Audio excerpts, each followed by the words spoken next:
An unscheduled landing. Captain Jessa Nerett guided her cargo transport ship, the SS Zephyr's Dawn, into orbit around the remote planet Zephyrus 6. Jessa was young for a deep space freighter captain, but after years of working her way up from junior pilot, she had earned command of her own vessel. Suddenly, alarms blared on the control panel. The ship shuddered as the starboard engine fluctuated wildly. Jessa gripped the controls, fighting to keep the Dawn steady. "Report," she barked at her small crew of 4. "We've got a ruptured plasma conduit, Captain," replied Mika, her systems engineer. "It's spilling superheated gas into the engine housing. If we don't shut it down and vent it soon." She didn't need to finish. They all knew an overloaded engine could send them up in a thermonuclear fireball. "Can we make it to the next system with the port engine alone?" Jessa asked, punching up charts on her display. Vargo, her longtime first officer, shook his head. "Negative, Captain. We'd be drifting for weeks on backup power. We need to set down for repairs." Jessa frowned at the image of Zephyrus 6 rotating below them. It was a Class II inhabited world, with a breathable atmosphere but no major settlements or spaceports. Only a scattering of subsistence farming villages populated by descendants of a colony that had lost contact with Earth long ago. Still, they had no choice. Limping along to a developed system wasn't an option. "Vargo, scan for a level landing site clear of settlements," Jessa ordered. "Somewhere we won't attract too much attention." "Aye, Captain," Vargo said, his fingers dancing over the sensor controls. "I'm picking up a flat plateau in a region called the Whispering Canyons." He pointed at the forward viewport. Below, a vast network of crimson canyons and mesas stretched to the horizon under an emerald sky. One mesa in particular had a distinctly level top, like a natural landing pad. "Take us in," Jessa said, hoping the local authorities, wherever they were, would be understanding. Guiding the wounded ship on maneuvering thrusters alone, Jessa zeroed in on the flat-topped mesa. As they descended into the canyon, strata of crimson, amber, and ochre rock towered around them like the walls of a fortress. The ship kissed the rocky surface of the mesa with only a slight bump. Jessa permitted herself a small grin. "Not one of my prettiest landings, but she'll hold together." Vargo, ever the worrywart, peered out the viewport at the desolate canyon. "You sure this is a good spot, Captain? Seems a bit remote." "Why would the chart call it the Whispering Canyons?" Jessa shrugged. "Probably just the sound of the wind through the rocks." "Relax, Vargo. We'll have that conduit patched up and be underway before you know it." But as she finished speaking, a deep rumbling vibrated through the ship's hull. Loose items rattled on shelves. The deck plates shuddered beneath their feet. "What in the cosmos is that?" Mika exclaimed, grabbing her console for balance. "Seismic activity? I thought this region was tectonically stable." Jessa checked her instruments with a frown. According to the readings, the tremor wasn't coming from below the surface, but from something big moving deep within the canyon. Something directly beneath their landing site. As the shaking subsided, an uneasy feeling settled into Jessa's gut. She thought of the Whispering Canyon's ominous name. Perhaps, she realized with a chill, it referred to something more than just the wind. She slapped the ship-wide comm panel. "All hands, suits on and prepare for disembarking. And stay alert.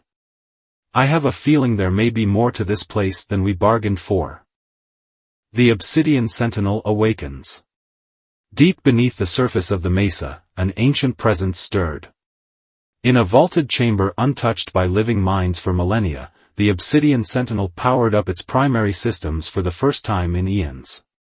The Sentinel was a biomechanical construct, a fusion of living tissue and advanced technology created by the long-extinct Zephyri civilization to guard their most precious secrets.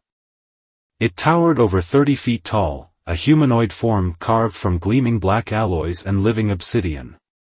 Glowing circuitry pulsed beneath its translucent skin like bioluminescent veins. For countless ages, the Sentinel had rested in dreamless dormancy, conserving its power as it waited for the call to action.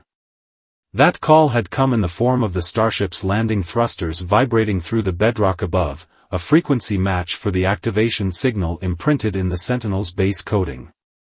Rising from its throne-like alcove, the Sentinel strode through the labyrinthine chambers that radiated through the mesa's interior like the xylem of a great tree. Its footsteps shook the ancient foundations, sending ripples through the crimson earth. On the surface, Captain Jessa Nerett and her crew had just lowered the cargo ramp of the SS Zephyr's Dawn, stepping out into the thin, bracing air of the canyon top. Mika, the systems engineer, was already pulling diagnostic tools from her belt, preparing to assess the damage to the starboard engine housing. Suddenly, the ground convulsed with a massive tremor. Fissures zigzagged through the plateau's surface, venting plumes of crimson dust. The crew stumbled and grabbed for handholds. Back on the ship. Jessa shouted over the rumbling, fearing the surface was about to collapse into a sinkhole. But before they could comply, the center of the plateau bulged upward and then burst like a volcanic caldera. A massive black form erupted from the shattered rock, obsidian shards and dust billowing in its wake.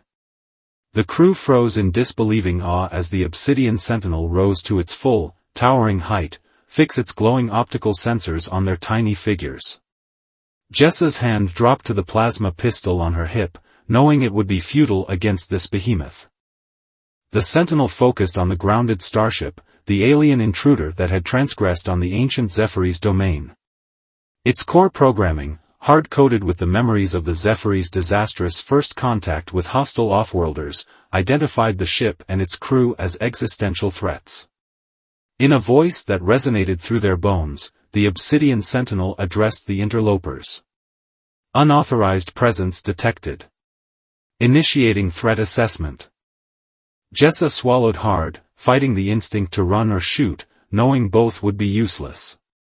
They were facing something far beyond their experience or understanding, a literal relic from an age of legends.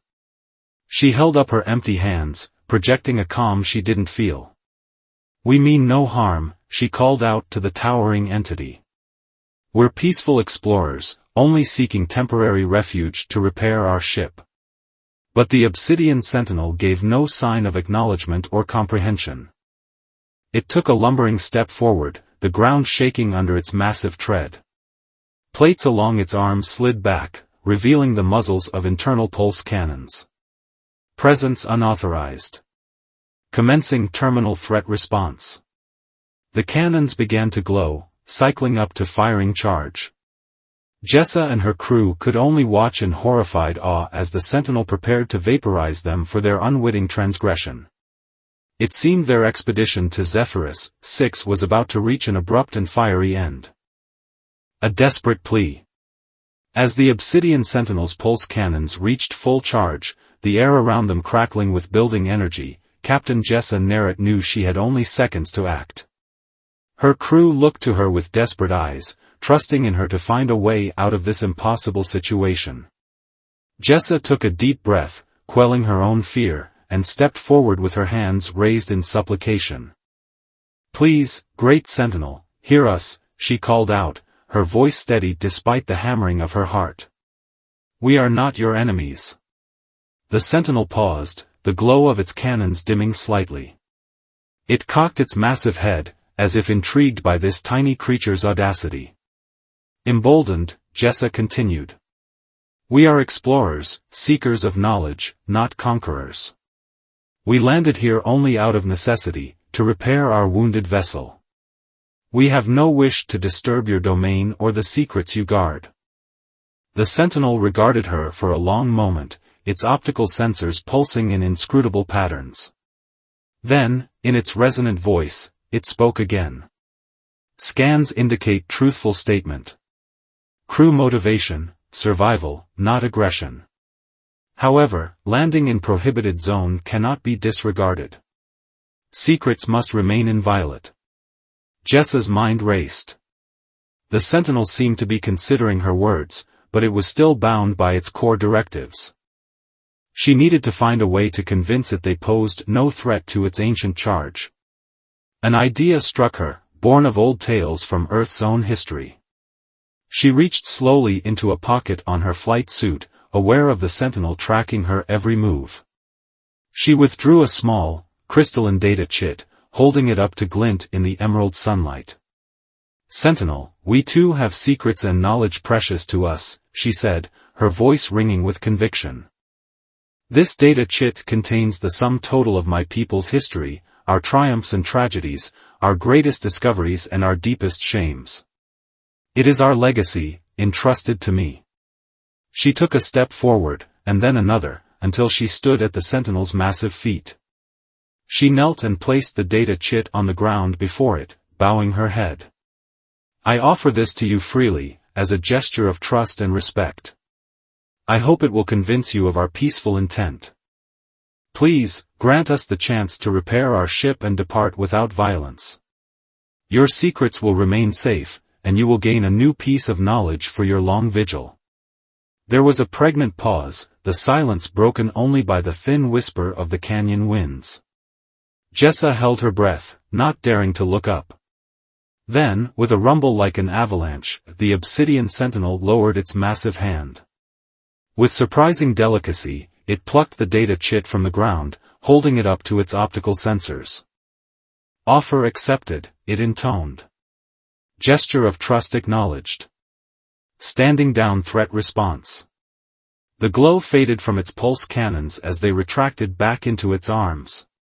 It straightened to its full height, towering over them like a monolith. "You may proceed with repairs. But transgress no further. Secrets remain inviolate." Jessa sagged with relief, her knees weak. She bowed deeply to the sentinel. "Thank you, Great One. We will honor our word." She turned back to her stunned crew, who were staring at her with a mixture of awe and disbelief. She managed a shaky grin. "Well, you heard our host. Let's get that conduit fixed and get off this rock before we wear out our welcome." As the crew scrambled to begin repairs, Jessa cast a look back at the impassive form of the obsidian sentinel. It stood like an eternal guardian, a relic of a lost age, silent and immovable. She couldn't help but wonder what secrets it guarded, and what knowledge it might glean from the data chit she had sacrificed. But that was a mystery for another time. For now, she had a ship to fix and a crew to get safely back to the stars. Little did she know, their trials on Zephyrus 6 were far from over. Unexpected allies. As Jessa's crew worked feverishly to repair the ruptured plasma conduit, the obsidian sentinel stood watch over them like a colossal gargoyle.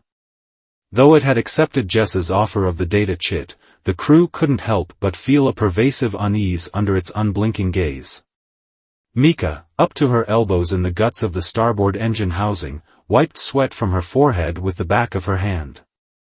"I don't like it, Captain," she muttered. "That thing is making my skin crawl. How do we know it won't change its mind and blast us to atoms?" Jessa, helping to align a fresh section of conduit, shook her head. "We don't. But we have to trust that it will honor our agreement, just as we must honor our word not to trespass further." Vargo, ever the pragmatist, chimed in from where he was recalibrating the fuel injectors. "Better an uneasy truce than a quick death, I say. Let's just focus on getting off this rock as fast as we can." Suddenly, a new sound echoed through the canyon, the high-pitched whine of repulsor engines. The crew looked up to see a dozen small, agile craft swooping down from the emerald sky, the sunlight glinting off their iridescent hulls. The craft landed in a circle around the grounded Zephyr's dawn, ramps extending to disgorge dozens of tall, slender figures clad in form-fitting suits of shimmering material. They carried long, crystalline staves that pulsed with inner light. Jessa and her crew tensed, hands dropping to their sidearms.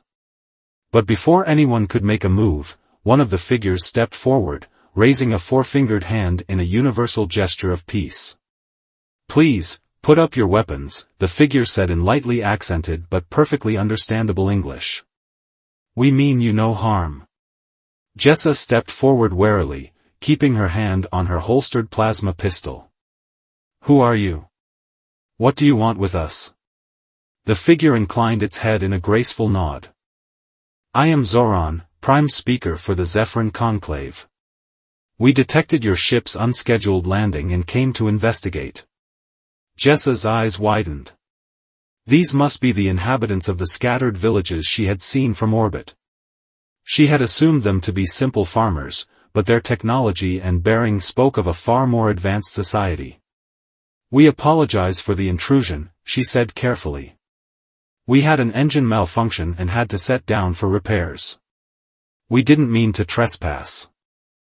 Zoran's eyes flicked to the towering form of the Obsidian Sentinel. So I see. And you have already encountered our ancient guardian. There was a murmur of surprise from the other Zephyrans. Clearly, the Sentinel's awakening was a momentous event even for them.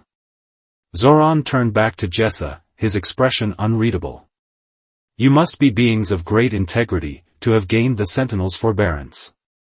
It does not grant such leniency lightly. Jessa inclined her head, deciding honesty was the best policy. I offered it a token of our people's knowledge, as a gesture of trust and respect. It seemed to accept it. Zoran's eyebrows rose. Intriguing. You have bought yourselves a great boon, Captain. The Sentinel's judgment is not to be taken lightly. He gestured to the other Zephyrans. Come. We will assist you with your repairs, and then you must accompany us to the conclave. Our elders will wish to speak with you. Jessa hesitated, glancing back at her crew. They looked as uncertain as she felt. But they were still at the Sentinel and the Zephyrans' mercy. Refusing would be unwise. We accept your generous offer, she said formally. And we will be honored to meet with your elders. As the Zephyrans moved to assist Mika and Vargo with the repairs, using tools and techniques far beyond any Jessa had seen, she couldn't shake a feeling of foreboding. They had come to Zephyrus, seeking a simple repair stop. But now, they found themselves entangled in the affairs of an ancient alien culture, one guarded by a colossal biomechanical sentinel. She could only hope that their gesture of trust would be enough to see them through whatever trials lay ahead. Shadows of the past. With the aid of the Zephyrans and their advanced technology, the repairs to the Zephyr's dawn were completed in mere hours instead of days. Jessa couldn't help but marvel at their efficiency and skill, even as she worried about the implications of their interest in her and her crew. As the last of the tools were stowed and the engine diagnostics came back clear, Zoran approached Jessa with a solemn expression. It is time, Captain, he said. The conclave awaits. Please, follow us. Jessa nodded, signaling to her crew to fall in. They followed the Zephyrans to their waiting craft, sleek and gleaming in the emerald sunlight. Jessa noticed that the Obsidian Sentinel remained motionless, watching their departure with inscrutable glowing eyes. The flight to the Zephyrin settlement was short, the craft skimming over the crimson canyons with effortless grace. As they approached, Jessa's eyes widened at the sight of the city rising from the canyon floor. Soaring spires of iridescent crystal and gleaming metal rose hundreds of feet into the air, connected by delicate skyways and thrumming with the pulse of advanced technology. It was a stunning contrast to the primitive agrarian villages Jessa had expected. The craft alighted on a platform at the base of the tallest spire, a shimmering edifice that seemed to brush the very clouds. Zoran led them into a vaulted chamber where a dozen elder Zephyrans awaited, seated in a semicircle on levitating thrones. Zoran bowed deeply to the assembled elders. Esteemed members of the conclave, I present to you Captain Jessa Nerett and her crew, visitors from beyond the stars who have gained the forbearance of the Obsidian Sentinel. There was a murmur of astonishment from the elders. One of them, an aged male with eyes like polished onyx, leaned forward. This is indeed remarkable, he said, his voice deep and resonant. The Sentinel has not awakened in living memory, much less shown leniency to outsiders. You must be extraordinary beings, Captain Narrett. Jessa inclined her head respectfully. We are merely explorers, Elder, seeking knowledge and understanding among the stars. We meant no disrespect by our unintended intrusion. The Elder nodded sagely. And yet, you had the wisdom and humility to offer a token of your own knowledge to the Sentinel. That speaks volumes about your character. He steepled his fingers, his expression growing grave. But I fear your arrival may have set in motion events beyond your understanding. The Sentinel's awakening is a sign, a portent of great change and potential danger. Jessa frowned, a chill running down her spine. What do you mean? The Elder sighed heavily. The Sentinel was created in a time of great strife for our people, when we were besieged by an enemy from the stars who sought to strip our world of its resources and enslave our people. The Sentinel was our last line of defense, a mighty guardian imbued with the power to repel any invader. He spread his hands. But that was long ago, and the enemy was defeated, driven back to the dark reaches of space. We had hoped they were gone forever. But there have been rumors, whispers of their return. And now, with the Sentinel's awakening. He trailed off, leaving the implications hanging in the air. Jessa's mind raced, pieces falling into place. You think our arrival might have attracted their attention, drawn them back to Zephyrus 6, she said slowly. The Elder nodded gravely. It is a possibility we cannot ignore. And if they come, I fear even the Sentinel may not be enough to stop them this time. Jessa straightened, a fierce determination filling her. Then we will stand with you, she declared. If our actions have brought this danger to your doorstep, then it is our responsibility to help defend against it. The Elders looked surprised, then gratified. Zoran placed a hand on Jessa's shoulder, respect shining in his eyes. You honor us with your courage and integrity, Captain Narrett. The Zephyran people will not forget this. As the conclave began to discuss preparations and strategies, Jessa couldn't shake the feeling that their mission had just become far more complicated, and far more important, than a simple repair stop. They had stumbled into an ancient conflict, one that threatened to reignite and engulf them all. And now, the fate of an entire world might just rest on the actions of one small ship and its crew.